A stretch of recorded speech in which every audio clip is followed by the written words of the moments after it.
విరాట్ కోహ్లీ అంటే గుర్తుకొచ్చేది టాలెంట్ కాదు, కోహ్లీ అంటే గుర్తుకొచ్చేది determination, dedication, discipline with consistent hard work అనమాట.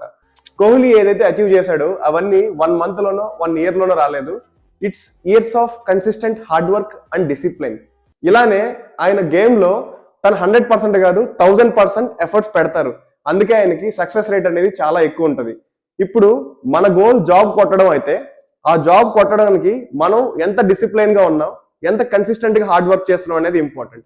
ఈ కన్సిస్టెంట్ ఎఫర్ట్స్, హార్డ్ వర్క్ ఎలా మెజర్ చేస్తామంటే టైం బట్టి. ఇప్పుడు మీ గోల్ రీచ్ అవ్వడానికి మీకు 6 months టైం ఉంటే 1 hour డైలీ కష్టపడాలి. అలా లేదు 3 months టైం ఉంది అంటే డైలీ మీరు 2 hours కష్టపడాలి. లేదు మీకు 1 month టైం ఉంది అంటే 6 hours డైలీ కష్టపడాలి. ఇలాగా టైం డిసైడ్ చేస్తుంది ఎంత ఎఫర్ట్స్ పెట్టాలి అని.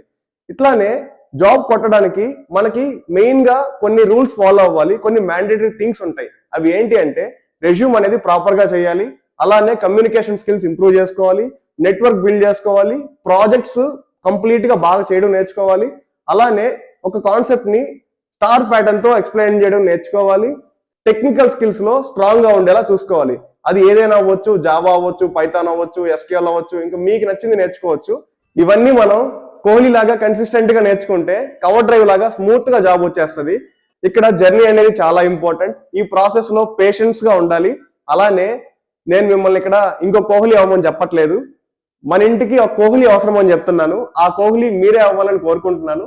నెక్స్ట్ వీడియోలో నేను రెజ్యూమ్ ఎలా చేయాలో చెప్తాను, ఒక మంచి రెజ్యూమ్ ఎలా ఉంటుందో కూడా చెప్తాను.